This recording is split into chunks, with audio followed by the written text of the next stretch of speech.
Good evening friends. उम्मीद करते हैं कि आप सभी लोग अच्छे होंगे। तो आज का जो हमारा टॉपिक है वो है यूपीएससी एग्ज़ाम, चाहे वो प्री एग्ज़ाम हो चाहे वो मेन एग्ज़ाम हो, इसमें सिलेबस क्या रहता है। जी सर, आप हमें इसके बारे में विस्तार पूर्वक समझाइए। Good evening friends to all. आज की इस संध्याकालीन वार्ता का जो विषय हमने चूज किया है,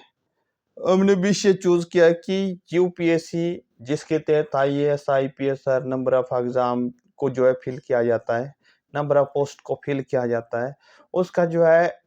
सिलेबस क्या रहता है। काफ़ी सारे जो स्टूडेंट मुझे बता रहे थे कि सर आप हमें एक ऐसी वीडियो बनाएं जिसके तहत हमें जो है यूपीएससी के जो है सिलेबस का पता चल जाए। तो आज का जो विषय हमने चूज किया है कि जो सिलेबस क्या रहता है, प्री एग्जाम में सिलेबस क्या रहता है, मेन एग्जामिनेशन में सिलेबस क्या रहता है, तो उस विषय संबंधी जो है आज की संध्याकालीन वार्ता का विषय हमने चूज किया है। बेसिकली हमने देखा कि भाई यूपीएससी का जो पेपर पैटर्न है, आमतौर पर सिलेक्शन तक जो है उसका जो है 3 तरह के पैटर्न्स रहते हैं। एक प्री एग्जाम होता है, दूसरा मेन एग्जामिनेशन होता है, तीसरा इंटरव्यू प्रोसेस होता है। आमतौर पर हम देखते हैं कि जो प्री एग्जामिनेशन का जो प्रोसेस है वो बेसिकली जो है उसमें दो तरह के पेपर होते हैं, जिसमें जो है एक पेपर जनरल स्टडी का होता है, जिस जनरल स्टडी के अंतर्गत political science, economic, history, geography, world geography और साथ में जो आपके करंट अफेयर्स के इश्यूज रहते हैं, नेशनल और इंटरनेशनल जो करंट इवेंट्स रहते हैं, उससे संबंधित जो काफ़ी सारी जो जानकारी रहती है, आपको जो है इसमें अपनी अच्छी सी पकड़ बनानी चाहिए, तब जो है कहीं ना कहीं प्री एग्ज़ाम आपका पास हो सकता है। दूसरा पेपर रहता है वो रीजनिंग और एप्टीट्यूड का जो पेपर रहता है, जिसके तहत जो है basic basic numerical comprehension,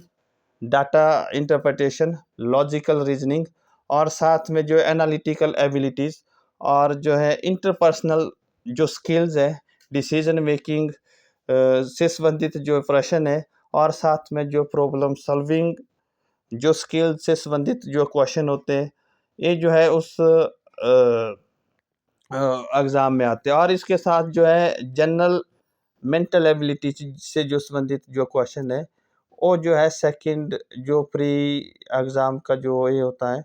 prelims exam का जो सेकंड पेपर होता है, ये सारी चीज़ें उसमें रहती है। बेसिकली जो लॉजिकल रीजनिंग है, काफ़ी हद तक जो है उसकी जो है बहुत एक मेजर रोल प्ले रहता है। स्टूडेंट्स को जो है काफ़ी हद तक जो है इनकी प्रैक्टिस करते रहना चाहिए।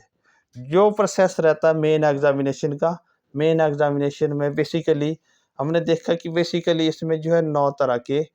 पेपर होते हैं। ये सब पेपर जो है स्टूडेंट्स को लिखित रूप से ही पास करने होते हैं। आमतौर पर जो है उसमें भी जो बेसिक जो मेन एग्जाम में जो स्टूडेंट्स को जो तैयारी करनी चाहिए, उसमें आमतौर पर जो है एक कंपल्सरी सेक्शन रहता है, जिसमें आमतौर पर जो है 2 तरह के पेपर होते हैं, लैंग्वेज पेपर होते हैं कंपल्सरी में, तो जो कि 300 मार्क्स के होते हैं। और जो लैंग्वेज के पेपर होते हैं, एक तो इंग्लिश उसमें कंपल्सरी होता ही है, दूसरा लैंग्वेज का पेपर वो होता है कि जो भारतीय संविधान की जो 8वीं अनुसूची है और जिसमें जो है 22 भाषाओं का जिक्र किया गया है, उन भाषाओं में जो है जिस लैंग्वेज को जो है कैंडिडेट्स ने चूज किया हुआ है और उससे संबंधित जो है पेपर रहते हैं, क्योंकि ये दोनों पेपर जो है मेन एग्जामिनेशन के क्वालिफाइंग पेपर है।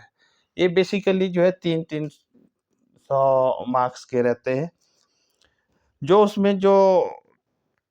फिर जो थर्ड पेपर रहता है, थर्ड पेपर इसमें जो रहता है वो ऐसे राइटिंग का रहता है। ऐसे राइटिंग का बेसिकली 250 मार्क्स का होता है, 200 यानी कि 250 अंकों का रहता है। ऐसे राइटिंग में बेसिकली आप किस प्रकार से आप प्रेसिव बनाते हैं, आप किस तरह से ऐसे राइटिंग लिखते हैं, आपकी नोटिंग किस प्रकार की रहती है, उस आधार पर जो है सेकंड पेपर जो थर्ड पेपर जो है मेन एग्ज़ाम का रहता है। और अगली बात है कि भाई जनरल स्टडी से बेसिकली जो है इसमें 4 पेपर होते हैं जनरल स्टडी से। इसमें पेपर 1 जो जनरल स्टडीज का होता है, उसमें जो है इंडियन हेरिटेजेस के बारे में इसमें रहता है, और उस दूसरा जो है कल्चर के बारे में उसमें जो सिलेबस रहता है, वर्ल्ड हिस्ट्री के बारे में रहता है, जियोग्राफी और सोशियोलॉजी के बारे में जो है इसमें क्वेश्चंस रहते हैं, जो इसका जो सिलेबस रहता है। जियोग्राफी में क्या क्या चीज़ होती है, क्या किस किस प्रकार की जियोग्राफी आती है, उसमें सोशियोलॉजी का क्या रोल प्ले रहता है, और वर्ल्ड हिस्ट्री भी उसमें आती है। और जो है जो सेकंड पेपर है जो जनरल स्टडी का, यानी कि फोर्थ पेपर रहता है, फिफ्थ पेपर रहता है, कि जिसमें जो है बेसिकली जो हमारी कॉन्स्टिट्यूशन से संबंधित, पॉलिटिकल सिस्टम से संबंधित, और सोशल जस्टिस से संबंधित, और साथ में इंटरनेशनल रिलेशन से संबंधित जो है हमारा सेकंड पेपर इसमें रहता है जनरल स्टडी का। और इसमें जो है कैंडिडेट्स को जो है इसमें अच्छी से तैयारी करनी चाहिए, क्योंकि जो है गवर्निंग जो सिस्टम है उससे जो है संबंधित जो है सेकंड पेपर रहता है। आमतौर पर जनरल स्टडी के बेसिकली 4 पेपर होते हैं। जो सेकंड पेपर का जो सिलेबस है वो इस तरह का रहता है। जो इसमें जो जनरल स्टडी का जो पेपर 3 होता है, पेपर थर्ड में जो है जनरल स्टडी में जो है बेसिकली जो है आईटी का जो है उसमें रहता है, इंफॉर्मेशन टेक्नोलॉजी। फिर अगली बात रहती है इकोनॉमिक डेवलपमेंट से संबंधित प्रश्न रहते हैं, बायो बायोडाइवर्सिटी से संबंधित क्वेश्चंस रहते हैं, और एनवायरमेंटल सिस्टम से संबंधित रहते हैं, सिक्योरिटी से रहते हैं, एंड डिजास्टर मैनेजमेंट। जो थर्ड पेपर है जनरल स्टडी का वो इस तरह से रहता है। अगली बात है जो जनरल स्टडी का जो फोर्थ पेपर होता है, फोर्थ पेपर में बेसिकली एथिक्स का जो पेपर रहता है, जिसमें नीति शास्त्र, सत्यनिष्ठा और आपका इंटरेस्ट आ रहा है, अभिरुचि, इन चीज़ों से संबंधित जो आपका जो है फोर्थ जनरल स्टडी का जो फोर्थ पेपर रहता है। आमतौर पर जनरल स्टडी के जो पेपर होते हैं ये भी 250 250 250 अंकों के ही रहते हैं। यानी कि जनरल स्टडी के 4 पेपर होते हैं, एक ऐसे राइटिंग का होता है, दूसरे कंपल्सरी के होते हैं। और अगली बात रहती है कि भाई अल्टरनेटिव सब्जेक्ट, कि भाई यूपीएससी के एग्ज़ाम के लिए जो एक मेजर रोल रहता है कि भाई स्टूडेंट्स के लिए जो है वैकल्पिक विषय क्या होना चाहिए। वैकल्पिक विषय की जब जब हम बात करते हैं, वैकल्पिक विषय जो है आमतौर पर जो है हर कैंडिडेट्स जो है इसको जिसमें जो है कैंडिडेट्स की अपनी अच्छी सी मास्टरी हो, उस विजन को लेकर जो है कैंडिडेट जो है उसको चूज़ करता है, इसको फिल अप करना पड़ता है। जैसे आपका प्री एग्ज़ाम पास हो गया तो उसके बाद जो है उसमें आपने भरा होगा कि भाई मेरा जो है ऑप्शनल क्या रहेगा। ऑप्शनल जो आपने उसमें भरा होता है, तो ऑप्शनल जो वैकल्पिक विषय जो आपने भरा होता है, वैकल्पिक विषय में बेसिकली पेपर 2 होते हैं। जिस प्रकार से आम तौर पे जो है जो वैकल्पिक विषय होता है इसमें पेपर 1 होता है, पेपर 2 होता है। तो पेपर 1 में जैसे आप हिस्ट्री चूज़ करते हैं, तो हिस्ट्री चूज़ करते तो हिस्ट्री में जो है पेपर 1 जो है उसमें क्लासिफ़ाई किया होगा कि हिस्ट्री में किन-किन बातों को जो है उसमें ऐड करना है। जिस प्रकार से एंशिएंट हिस्ट्री है, मेडिएवल हिस्ट्री है, और जो है मॉडर्न हिस्ट्री है। जो 3 तरह के जो हिस्ट्री के जो एक ए रहते हैं, तो भाग रहते हैं। इन तीनों भागों को जो है पेपर 1 और 2 में जो है इसमें डिवाइड किया जाता है। तो ये जो है कैंडिडेट्स पर डिपेंड करता है कि भाई कैंडिडेट्स जो है किस सब्जेक्ट को चूज़ करता है, और चूज़ करता है तो क्या लेके चूज़ करता है, क्योंकि कैंडिडेट्स की जो है वैकल्पिक विषय में अच्छी सी पकड़ होना बहुत ज़रूरी है। तभी जो आप इसमें अच्छे मार्क्स जो है अच्छे स्कोर से कर सकते हैं। तो अगली बात रहती है कि भाई अल्टरनेटिव सब्जेक्ट, काफ़ी सारे स्टूडेंट मुझे बता भी रहे थे कि सर आप हमें एक ऐसा भी बताओ कि भाई अल्टरनेटिव जो सब्जेक्ट्स हैं, अल्टरनेटिव सब्जेक्ट हमें क्या-क्या लेने चाहिए। आमतौर पर मैं जो है स्पेशली जो स्टूडेंट्स को सजेस्ट करना चाहता हूँ कि जो भी यूपीएससी, चाहे आपका किसी भी स्टेट पब्लिक सर्विस कमीशन का एग्ज़ाम हो, चाहे यूनियन पब्लिक सर्विस कमीशन जिसके तहत आईएएस, आईपीएस नंबर ऑफ़ जो है पोस्टों को फिल किया जाता है, और इसमें जो आपकी स्टेट पब्लिक सर्विस कमीशन से भी जो पोस्टें जो है फिल अप की जाती है, तो उनको मैं स्पेशली बताना चाहता हूँ कि जो अल्टरनेटिव विषय जो आपके जो स्कोरिंग रहते हैं, काफ़ी हद तक जो है काफ़ी सारे स्टूडेंट्स जो हैं जो बीटेक के स्टूडेंट भी होते हैं, काफ़ी सारे जो स्टूडेंट जो है साइंस बैकग्राउंड से होते हैं, कॉमर्स बैकग्राउंड से होते हैं। मैं तो उनको स्पेशली सजेस्ट करना चाहता हूँ कि जिस सब्जेक्ट में आपकी अच्छी-सी मास्टरी हो, आप उस सब्जेक्ट को ऑप्ट करें। जिसमें जो है मैं आपको जो है जो मेनली जो स्कोरिंग सब्जेक्ट बताना चाहूँगा, मैं तो एक आर्ट्स बैकग्राउंड से हूँ। तो मैं बताना चाहूँगा आपको स्पेशली कि आप जो है ऑप्शनल सब्जेक्ट यदि चूज़ करते हैं, तो आपको जो है काफ़ी हद तक जो है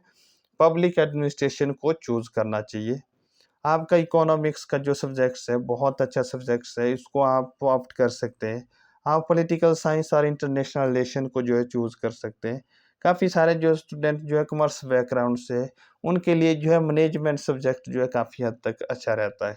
और साथ में जो है, जो साइंस के स्टूडेंट है, बेसिक साइंस के स्टूडेंट है, अप्लाइड साइंस के स्टूडेंट हो, उनके लिए मैं स्पेशली बताना चाहता हूँ कि आपके लिए जो है जैसे एग्रीकल्चर साइंस हुआ, बॉटनिकल साइंस हुआ, रसायन विज्ञान हुआ और साथ में जो है इन विषयों को आप जो है अच्छी तरह से प्राणी विज्ञान हुआ, इन विषयों को आप जो है अच्छी तरह से इसमें ऑप्ट कर सकते हैं। और काफ़ी हद तक जो है काफ़ी सारे जो स्टूडेंट्स देखे मैंने जो दूसरी मेडिकल फील्ड से आ जाते हैं, जो डॉक्टरी छोड़ के जो है इसमें इस एडमिनिस्ट्रेटिव फील्ड में आना चाहते हैं, उनके लिए बेसिकली चिकित्सा विज्ञान भी है, आप उसमें ये कर सकते हैं। साइंस के बड़े सारे जो सब्जेक्ट्स थे आपके, उनके लिए, तो आप उनको जो है जिसमें आपकी अच्छी-सी पकड़ है, अच्छी सोच है, समझ है, आपके बेसिक क्लियर्स है, आप उन चीज़ों को उसमें ऑप्ट कर सकते हैं। मैथमेटिक्स के जो है काफ़ी सारे स्टूडेंट्स रहते हैं, उनके लिए फिज़िक्स और मैथमेटिक्स जो है अच्छे सब्जेक्ट्स हैं। वो इन चीज़ों को वो चूज़ कर सकते हैं। ये बेसिकली और जो अल्टरनेटिव्स जो ऑप्शनल जो सब्जेक्ट्स हैं, उसमें जो है हर कैंडिडेट्स के लिए ज़रूरी है कि आप की परफेक्ट मास्टरी किसमें और जो है एग्ज़ाम भरते वक़्त जब आप अप्लाई कर रहे होते हैं, तो आप जो है उसमें कैसे क्या सोच के जो अप्लाई कर रहे हैं। आपको जो है स्कोर करना है, आपको अच्छे मार्क्स हासिल करने हैं। अच्छे मार्क्स हासिल करने के लिए जो है आपकी जिसमें परफेक्ट मास्टरी है, तो उसमें जो है आपको जो है उसमें फ़ोकस करना चाहिए। बेसिकली जो पेपर जो मार्क्स का जो पैटर्न रहता है, एक बार मैं फिर से बताना चाहूँगा कि जो मेन एग्ज़ामिनेशन में जो कंपल्सरी जो इसमें सेक्शन रहता है लैंग्वेज का, वो 300 नंबरों का रहता है जिसमें 2 पेपर होते हैं और उसके बाद जो है उसमें जो ऐसे राइटिंग है, उसमें 1 पेपर होता है 250 नंबरों का होता है और उसके बाद जो है जो जनरल स्टडी है, जनरल स्टडी में बेसिकली जो है 4 पेपर होते हैं, वो भी ढाई 250 उम, अंकों के होते हैं और उसके बाद जो है आपका वैकल्पिक विषय है, उसमें 2 पेपर, कुल मिला के जो है 9 पेपर होते हैं, सभी 250 अंकों के होते हैं और जो है कुल अंक जो है इसमें जो होते हैं, वो कुल अंक जो होते हैं इंटरव्यू समेत, इंटरव्यू का जो अगला जो प्रोसेस रहता है इंटरव्यू का रहता है 275 अंकों की जो है इंटरव्यू ये रहती है। तो उसमें जो है काफ़ी हद तक जो है जो कुल अंकों का जो ओवरऑल प्रोसेस रहता है मेन एग्ज़ाम और इंटरव्यू समेत तो 2025 अंकों